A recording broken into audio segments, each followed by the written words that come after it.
আসসালামু আলাইকুম। তাহের কি মারা গেছে? এই প্রশ্নটি এই জন্য তুলছি, আপনারা জানেন কিছুদিন আগে শেখ আহমদুল্লাহ হুজুর, যিনি বাংলাদেশের ১০ জন জ্ঞানী আলেমের ভিতরে একজন, সে আহমদুল্লাহ হুজুর তিনি বলেছিলেন রাসূল সাল্লাল্লাহু আলাইহি সাল্লাম ৪০ বছরের নবুয়ত লাভ করেছেন, নবী হয়েছেন ৪০ বছর বয়সে। তো এটা নাকি নবী বিদ্বেষী কথা হয়ে গিয়েছে, যার কারণে মামলা করার চেয়েছিল এবং সমস্ত প্রস্তুতি নিয়েছিল এই ভণ্ড তাহেরি। সুপ্রদর্শক, সেই ভণ্ড তাহেরি এখন কই?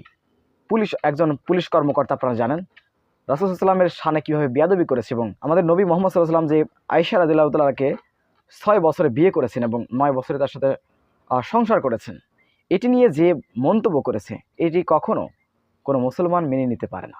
এত বড় একটি কথা বলার পরেও তাহেরির মুখ থেকে আমি এখনও পর্যন্ত কোনো বক্তব্য শুনিনি, বা তিনি মামলা করতে গিয়েছেন এমন কোনো কথা শুনিনি, বা পুলিশ কর্মকর্তার বিরুদ্ধে কোনো অ্যাকশনে গিয়েছেন এমন কোনো ভিডিও ফুটেজ, বক্তব্য, বিবৃতি আমরা তাহেরির কাছ থেকে পাইনি।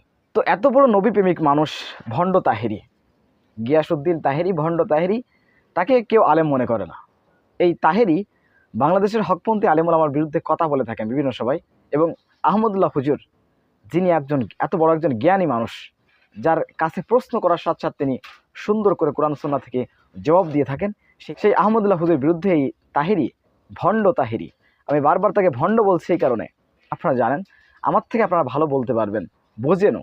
তো এই ভণ্ড তাহেরি এখনও পর্যন্ত কোনো অ্যাকশন দেখলাম না যে পুলিশ কর্মকর্তার বিরুদ্ধে নিয়েছেন। এছাড়াও বাংলাদেশে প্রতিনিয়ত এরকম নাস্তিক, বেঈমান এবং ইসলাম বিদ্বেষী, রাসূল বিদ্বেষীরা মাথাচাড়া দিয়ে উঠছে, কিন্তু তাহেরির কোনো অ্যাকশন আমরা দেখতে পাচ্ছি না। সুপ্রসক্তায় আমাদের মনে প্রশ্ন, আসলে কি তাহেরি বেঁচে আছেন নাকি মারা গিয়েছেন?